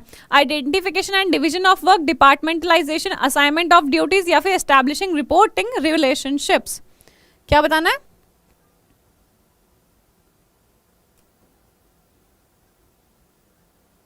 ये जो प्रॉब्लम क्रिएट हुई थी किस चीज की वजह से हुई थी? Identification and division of work, departmentalisation, assignment of duties या एस्टैब्लिशिंग रिपोर्टिंग रिलेशनशिप्स। जल्दी से बताओ।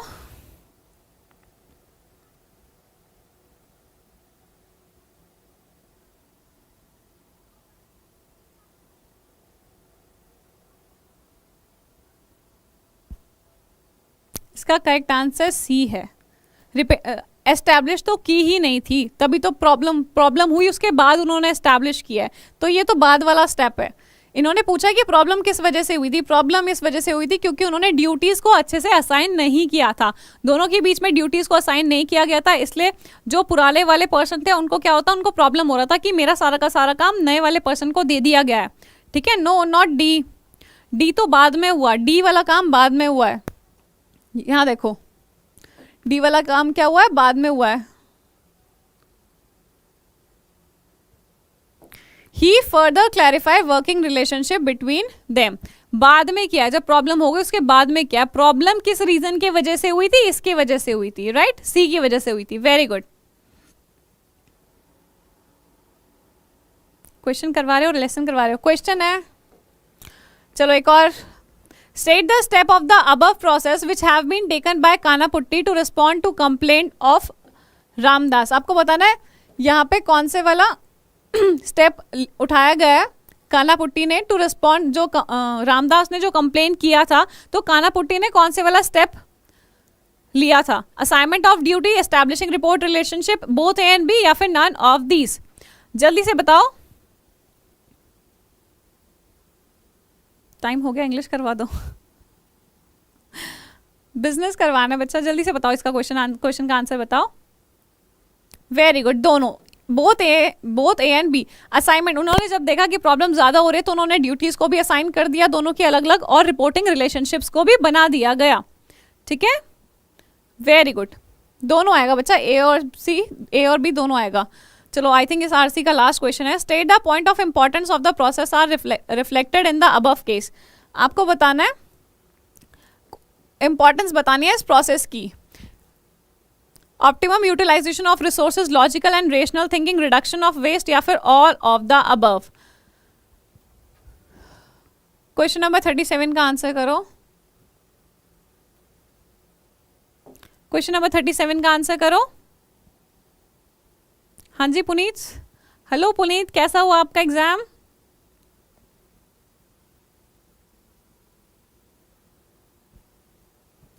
इसका करेक्ट आंसर क्या है? No, not all of the above. इसका करेक्ट आंसर है ऑप्टिमम यूटिलाइजेशन ऑफ रिसोर्सेज।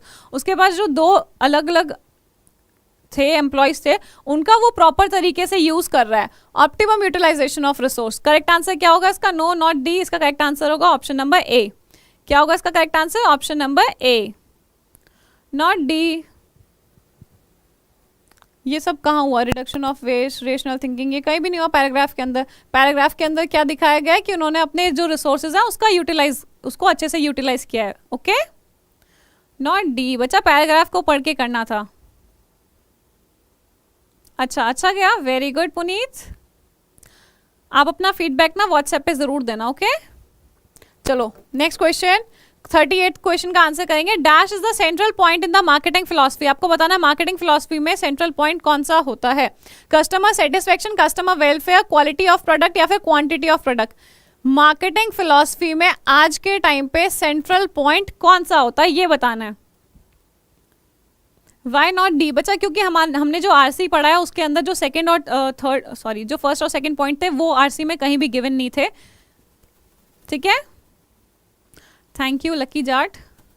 हाँ जी, आपको आरसी पढ़ना पड़ेगा। चलो इस क्वेश्चन का आंसर करो, दोबारा से आरसी पढ़ना फिर बताना। ठीक है,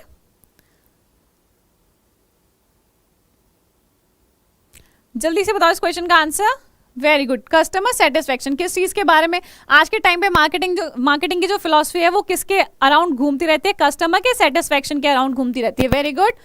question number 39, that states that the consumer has a right to acquire knowledge and to be well informed consumer throughout life. कौन सी चीज बताती है कि कंज्यूमर को क्या होना चाहिए, उसका राइट है कि उसको नॉलेज मिले and well informed consumer through life, और वो पूरी लाइफ क्या हो, वेल इन्फॉर्म्ड हो। Right to safety, right to be heard, right to seek redressal, या फिर right to consumer education, right consumer satisfaction, right Sujal. Next question, question number 39 का answer करेंगे अब। Question number 39, dash states the consumer has the right to acquire knowledge. किस चीज के बारे में बात हो रही है यहाँ पे, नॉलेज के बारे में बात हो रही है। And to be well informed consumer throughout the life, तो इसका करेक्ट आंसर क्या है, right to consumer education. Very good. इसका करेक्ट आंसर क्या है, right to consumer education. Very good. चलो question number 40, Prem motors deals in heavy motor vehicles, its financial leverage is favourable, state the situation when the financial leverage is favourable. आपको बताना है financial leverage जो होता है वो उसकी फेवरेबल कंडीशन कौन से वाली होती है, ठीक है। Return on investment is lower than the cost of debt, ROI is higher than the cost of debt is easily available, या if the degree of existing financial leverage is low. Next question का answer करेंगे right to consumer education. Very good.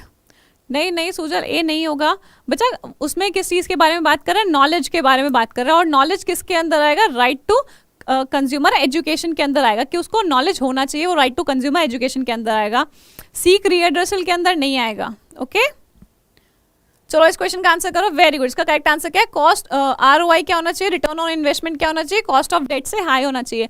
यानी कि जितने पे आपने market से पैसा उठाया है उसका जो इंटरेस्ट है उस इंटरेस्ट से ज्यादा क्या होना चाहिए, आपका रिटर्न ऑन इन्वेस्टमेंट होना चाहिए। राइट नहीं अंतरा देख रही हूँ बच्चा, बोलो मुझे क्वेश्चंस कराने हैं। चलो नेक्स्ट क्वेश्चन देखो, दो टाइप से आपके पास क्वेश्चन आएंगे, एक तो ऐसे आएंगे पैराग्राफ वाले जिसमें एक एक क्वेश्चन होगा, या फिर क्या होएगा RCs वाले आएंगे जिसमें क्या होगा एक RC से 5 क्वेश्चन होंगे। ठीक है। नेक्स्ट क्वेश्चन का आंसर बताओ। मैका लिमिटेड और reputed automobile manufacturer needs ₹10 crore as additional capital. इनको क्या चाहिए, 10 करोड़ रुपीज चाहिए एडिशनल कैपिटल बिजनेस को एक्सपैंड करने के लिए। Atul Jalan the CEO of the company wanted to raise funds through equity. Atul कहाँ से करना चाहिए चाहते हैं, इक्विटी से फंड रेज करना चाहते हैं। On the other hand finance manager क्या बोल रहे हैं, निमी ने उनको बताया दैट पब्लिक इशू एक्सपेंसिव हो सकता है on account of various mandatory and non mandatory expenses, कि अगर हम पब्लिक इशू करेंगे तो वो क्या होगा, वो ज्यादा एक्सपेंसिव होगा। ठीक है। पर्सनल गोल्स और ग्रुप गोल्स ऑफ मैनेजमेंट। बच्चा पर्सनल में क्या आता है, पर्सनल में इंडिविजुअल के बारे में बोला जाएगा, और ग्रुप गोल्स क्या होते हैं, जब पूरी ऑर्गेनाइजेशन के बारे में बोला जा रहा है। Therefore, it was decided to allot securities to institution। अब उन्होंने क्या डिसाइड किया कि वो इंस्टीट्यूशन इन्वेस्टर्स को सिक्योरिटी देंगे। तो बताओ कौन से वाला मेथड वो यूज करने वाले हैं, offer through prospectus, offer for sale, private placement, या फिर राइट इशू। कौन से वाला मेथड वो यहाँ पर यूज करने वाले हैं। Very good. कौन से वाला करने वाले हैं वो, प्राइवेट प्लेसमेंट करने वाला है। क्यों प्राइवेट प्लेसमेंट करेंगे, क्योंकि वो किसको दे रहे हैं, इंस्टीट्यूशनल इन्वेस्टर्स को अपने क्या दे रहे हैं, शेयर्स बेच रहे हैं। राइट क्योंकि वो एक्सपेंसिव जो है वो थोड़ा कम एक्सपेंसिव है। Right very good. करेक्ट क्या है इसका, ऑफर फॉर सेल। बच्चा ऑफर फॉर सेल किसके लिए आता है, एजेंट्स के लिए, ब्रोकर्स के लिए आता है। किसके लिए आता है, एजेंट्स या फिर ब्रोकर्स के लिए आता है। Okay offer for sale agents या फिर ब्रोकर्स के लिए आता है। Offer through prospectus direct public के लिए आता है। और राइट इशू किसके आता है, शेयर होल्डर्स, ऑलरेडी जो शेयर होल्डर्स हैं, ऑलरेडी क्या है, शेयर होल्डर्स हैं। क्लियर है। ऑफर फॉर सेल और प्राइवेट प्लेसमेंट में कंफ्यूज मत होना। ऑफर फॉर सेल में क्या आता है, आप क्या करते हो, ब्रोकर्स और एजेंट्स को देते हो, उसके बाद वो आगे दोबारा से बेचते हैं। प्राइवेट प्लेसमेंट में ऐसा नहीं होता। प्राइवेट प्लेसमेंट्स में कुछ इंस्टीट्यूशंस होते हैं जिनको आप अपने शेयर्स बेच देते हो। मेन एम क्या होता है इसका, कि एक तो ये थोड़ा सा कम एक्सपेंसिव होता है, दूसरी चीज क्या होता है, आप अपनी कंपनी की इन्फॉर्मेशन पब्लिकली अनाउंस नहीं करना चाहते, इसलिए आप प्राइवेट क्या करते हो, प्राइवेट प्लेसमेंट कर देते हो। ठीक है। ऐसा सिमिलर क्वेश्चन आया था, सुनो बच्चों से सुनो जो एग्जाम दे के आए हैं, ऐसे क्वेश्चन आ रहे हैं। ठीक है। राइट इशू किसके लिए होता है बच्चा? राइट इशू उनको होता है जो ऑलरेडी हमारी कंपनी के शेयर होल्डर्स होते हैं, हम उन्हीं को क्या करते हैं प्रोराटा बेसिस पे अपने शेयर्स बेच देते हैं, वो भी क्या होता है इनएक्सपेंसिव होता है, ठीक है। वेरी गुड, उदय जी पढ़ लीजिए थोड़ा सा।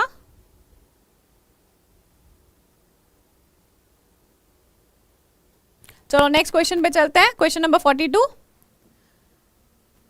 एक और आरसी है।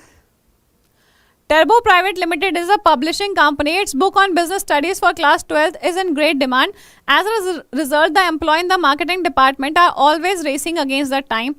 The employees have to work overtime and on holidays to cater the demand.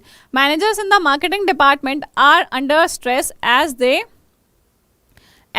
have to handle more than the two territories. The work stress has led to dissatisfaction among the employees and managers. आपको question दिख रहा है? Name the staffing process which has not been performed here. Question दिख रहा है आपको?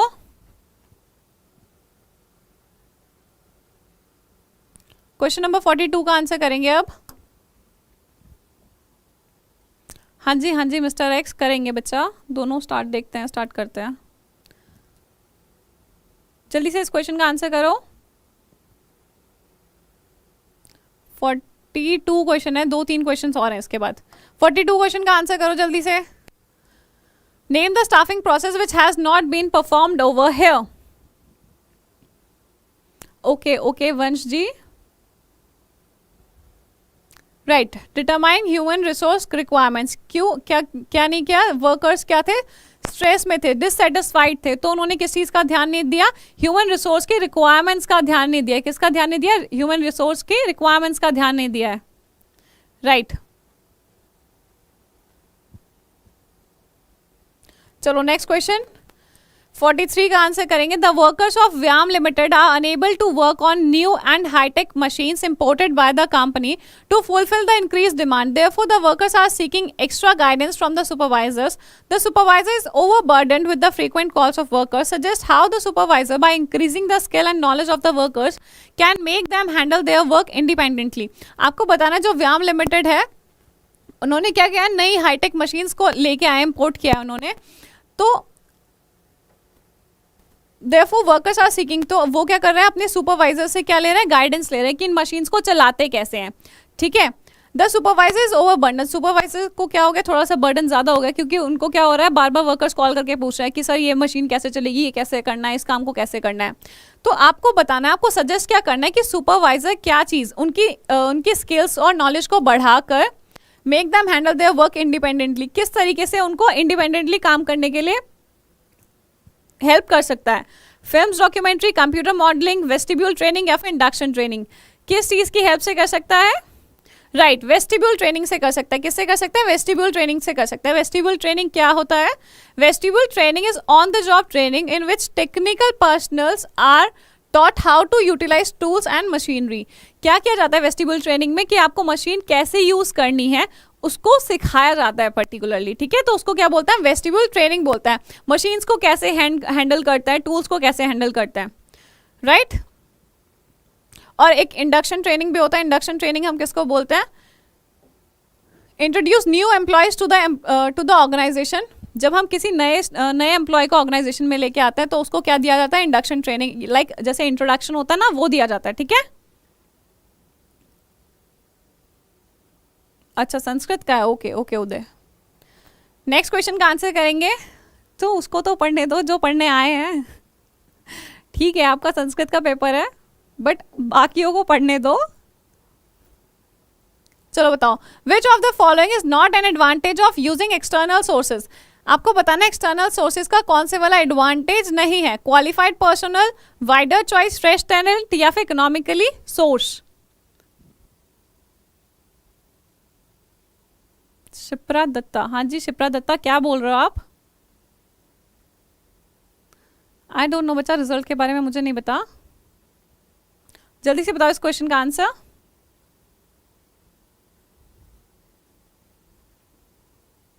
Right, orientation, induction training, right. Orientation, जैसे आप इंट्रोडक्शन करवाते हो ना, कंपनी में कोई नया आता है तो आप उसको बताते हो आपका जॉब क्या है, और आपको कहाँ पर काम करना है, आपका सुपीरियर कौन है, आपका सबऑर्डिनेट कौन है, वो किस में आता है, इंडक्शन ट्रेनिंग में आता है। जल्दी से बताओ इसका correct answer. Expensive, very good. Economical source नहीं होता है। एक्सटर्नल सोर्सेज क्या होता है, इकोनॉमिकल नहीं होता है, वो क्या होता है, एक्सपेंसिव होता है।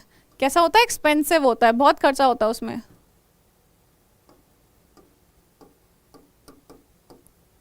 Very good, very good. चलो आज का लास्ट क्वेश्चन है, उसके बाद आप सब जा सकते हैं।